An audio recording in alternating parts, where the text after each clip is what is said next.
परम पूज्य गुरुदेव, परम वंदनीय माता जी सूक्ष्म रूप से विद्यमान है, नमन करता हूँ। मानव मात्र को प्रणाम करता हूँ। आदि शक्ति माँ गायत्री प्राणों की देवी है, जो प्राण स्वरूप से है, जो आँखों से ना दिखाई देने वाली सत्ता है और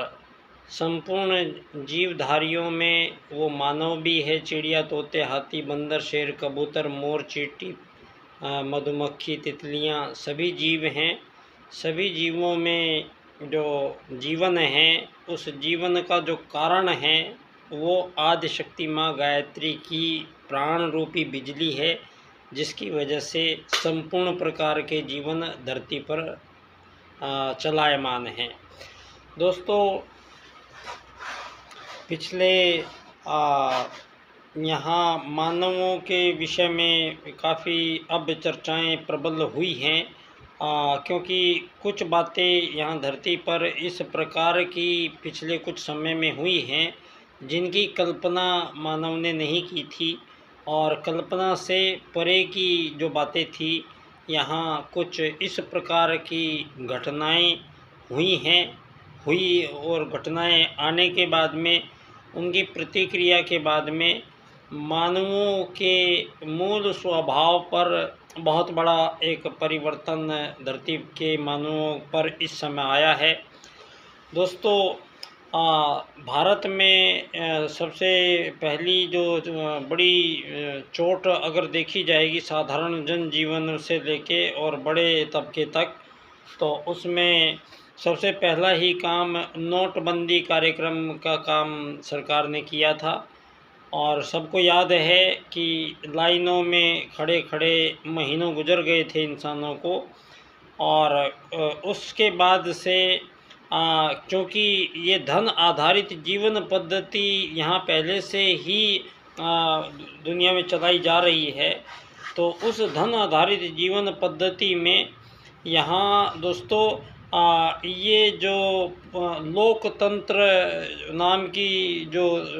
राजनीतिक प्रणाली का नाम लिया जाता है, दोस्तों यहाँ मेरा एक निवेदन ये है कि ये जो लोकतंत्र है, इसमें सबसे बड़ी बात ये है कि लोक एक नहीं है कोई। यहाँ हर जो इसकी जो डेमोक्रेसी जिसको कहा जा रहा है, तो लोगों को लोग गिन लेना पर्याप्त उनका परिचय नहीं है मानवों का। यहाँ पर मानवों का जो मूल परिचय है वो डिस्टर्ब हुआ है यहाँ पिछले 2500 वर्षों में। और मूलतः ये पूंजीवाद का जो धरती पर आगमन हुआ है, दोस्तों ये पूंजीवाद का मतलब है कि मानव जीवन से संबंधित जितनी भी बातें जीवन काल में उसके आती हैं, उन सभी बातों का निर्धारण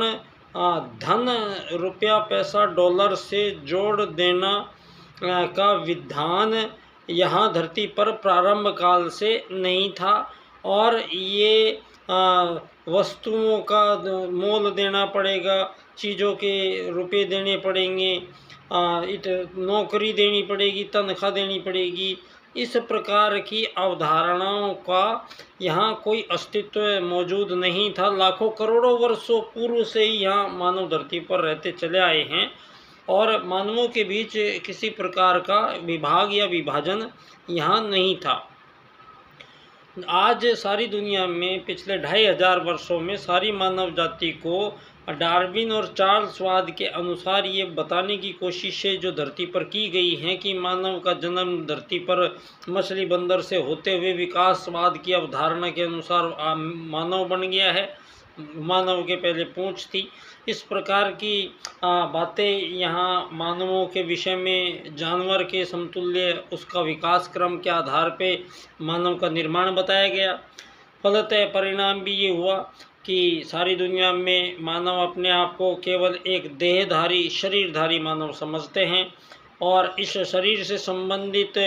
जो आनंद है, शरीर से संबंधित जो आवश्यकताएं हैं, उनकी पूर्ति करना ही इस जीवन का संघर्ष बना दिया गया है।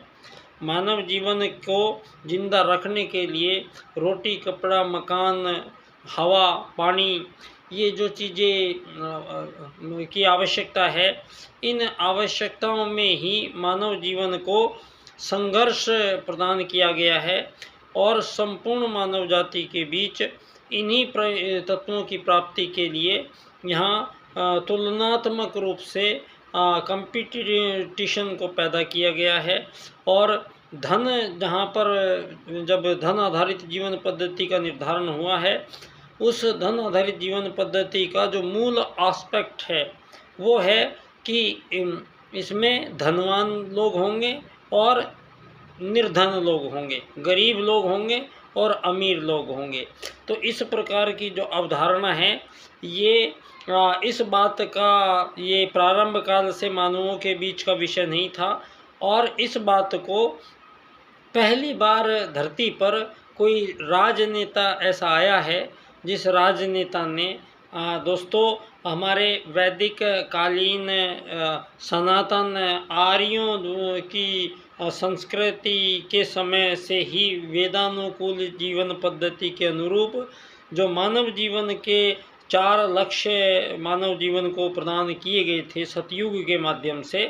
ये बात डार्विन और चार्ल्सवाद अब फेल हो जाते हैं, क्योंकि धरती पर अब जो पुरातत्ववेत्ता है वो भारत में भगवान श्री राम का आगमन 5 से 7 हज़ार वर्ष के बीच में हुआ है। ये बात तो आज नासा भी प्रमाणित कर रहा है। और पुरातत्ववेत्ताओं के द्वारा आधुनिक जो खुदाई निकल रही है, भारत में 20,000 वर्ष पूर्व की भगवान श्री राम से भी उन्नत स्तर की जो सभ्यताएं रही हैं पूर्व की, वहाँ तक मानव को अब ये ज्ञात हुआ है। और सारी दुनिया में इन 2,500 वर्षों में ही सारी दुनिया के देशों के बीच में ये गुलामी और आज़ादी के खेल चले हैं। ये मानवों के बीच में किसी प्रकार की कोई आज़ादी और गुलामी होने का प्रश्न ही नहीं उठता है, क्योंकि यहाँ उस परम सत्ता परमात्मा ने केवल मानव जाति के लिए धरती नहीं बनाई है, यहाँ 84 लाख प्रकार के जीव जंतु वृक्ष वनस्पतियों के लिए संपूर्ण जीवन क्रम को सुचारू रूप से संचालित करने के लिए परम सत्ता परमात्मा ने चींटी का भी उतना ध्यान रखा है, हाथी का भी ध्यान रखा गया है, बकरी का भी ध्यान रखा है, मधुमक्खी का भी ध्यान रखा है। सभी जीवों को इस बात का भी खुलासा दीनदयाल उपाध्याय जी अर्थायाम के राजनीतिक दर्शन में पहली बार कहते हैं कि भारत का जो सनातन हमारे परंपराएं और संस्कृतियों के नियम रहे हैं, यहाँ लाखों करोड़ों वर्षों पूर्व से मानव धरती पर हैं और मानवों के बीच सारी धरती पे भारत से वस्तुओं का सारी दुनिया में भेजा जाता था और सारी दुनिया की वस्तुएं भारत में आती रही हैं लाखों करोड़ों वर्षों तक। उनके बीच में कोई समस्याएं कभी नहीं आई हैं और किसी भी प्रकार दीनदयाल उपाध्याय जी कहते हैं अर्थायाम में, मानवों के बीच यदि कोई वस्तु विनिमय होता है या मानव कोई किसी को सेवा सहायता प्रदान करता है तो बदले में कुछ लेने देने का प्रावधान परमात्मा सत्ता ने वेदों में नहीं किया है। वेदों के 2 सूत्र के अनुसार आत्मत सर्वभूतेषु का सूत्र ये सिद्ध करता है कि संपूर्ण मानवों के बीच में किसी भी प्रकार का कोई भी विभेद मानवों में नहीं किया जा सकता है और मानवों के बीच में किसी भी प्रकार का कोई भी कैटेगरी को स्थापित नहीं किया जा सकता है। आत्मत सर्वभूतेषु के सूत्र के अनुसार ही चिड़िया तोते हाथी कबूतर शेर बंदर मधुमक्खी सब अपने जीवन काल को पूर्ण करते हैं और उस सूत्र को स्वतः सुसंचालित होता है और सभी जीव चिड़िया तोते हाथी शेर बंदर सभी लोग झुंड में रहते हैं। कोई भी जीव छोटा बड़ा चाहे कैसा भी जीव है, जो वो झुंड में रहने की जो उनकी प्रवृत्ति है प्रकृति है वही आत्मत सर्वभूतेषु की सिद्धि करती है और वसुधैव कुटुंबकम के दायरे को वो अपने जीवन काल में प्रस्तुत करते हैं। दोस्तों, इन दोनों ही सूत्रों का खंडन इन 2,500 वर्षों में हुआ है और पुनः ये हमारा सौभाग्य है कि इस भारत भूमि से ही इसी धरा से पुनः उन वैदिक सूत्रों का पुनः आगमन हुआ है। और इस बार स्वयं महाकाल के निर्देश में युग परिवर्तन प्रक्रिया के अंतर्गत, युग निर्माण योजना के अंतर्गत स्वयं प्रज्ञा अवतार के रूप में, दशम अवतार के रूप में, कल्कि अवतार के रूप में परम पूज्य गुरुदेव युग साहित्य के माध्यम से संपूर्ण 8 अरब मानवों को एक सतयुग में पुनः वापसी का उनका जो पूर्ण आश्वासन अब धरा पर अवतरित होता दिखाई दे रहा है। और इस कड़ी में एक महत्वपूर्ण जो बात रह गई थी उसको मैं यहाँ आपके सम्मुख प्रस्तुत कर रहा हूँ। दोस्तों, पंडित दीनदयाल उपाध्याय जी परम पूज्य गुरुदेव से 5-7 साल छोटे थे और पंडित दीनदयाल उपाध्याय जी मथुरा के चंद्रभान नंगला गांव के थे, जो मथुरा के पास में ही है। और उसी समय परम पूज्य गुरुदेव उनसे बड़े थे थोड़े 7-8 साल। तो परम पूज्य गुरुदेव जब मथुरा में तपोस्थली परम पूज्य गुरुदेव उन दिनों में थे, उसी समय दीनदयाल उपाध्याय जी से परम पूज्य गुरुदेव की भेंट कई बार होती रही है। क्योंकि दीनदयाल उपाध्याय जी का जन्म धानक्या स्टेशन जयपुर राजस्थान में हुआ है, तो वो 18 साल तक राजस्थान में रहे हैं। उसके बाद उत्तर प्रदेश में चले गए थे। तो वहाँ पर परम पूज्य गुरुदेव और दीनदयाल उपाध्याय जी का एक चित्र, जो दोनों सीढ़ियों पर बैठे हैं, नीचे दीनदयाल जी बैठे हैं, वो चित्र मैंने आप सब लोगों के सम्मुख प्रस्तुत किया है। और उससे ये सिद्ध मैं करना चाहता हूँ कि जो युग परिवर्तन के मुख्य 2 सूत्र हैं, उनमें पहला सूत्र है आत्मवत् सर्वभूतेषु की सिद्धि। इस बार राजनीति में करने का परम पूज्य गुरुदेव का निर्देश था और उन्होंने ये निर्देश अपने प्रथम शिष्य पंडित दीनदयाल उपाध्याय जी को दिया, जिन्होंने पंडित दीनदयाल उपाध्याय जी की भी आजीवन बहुत संघर्षशील जीवन उन्होंने जिया, बहुत बड़ा तप किया उन्होंने, अखंड ब्रह्मचर्य का पालन जीवन भर किया। अखंड दीपक को साक्षी बनाते हुए उन्होंने जनसंघ पार्टी की स्थापना उत्तर प्रदेश में की। उसके 1 महीने बाद में इस पार्टी को अखिल भारतीय स्तर की पार्टी बनाया गया था और 18 साल तक महामंत्री रहते हुए जब उनको अंत में अध्यक्ष बनाया गया था कालीकट में, उसके 1 साल के अंदर ही उनकी हत्या कर दी गई थी। हत्या से पूर्व ही पंडित दीनदयाल उपाध्याय जी ने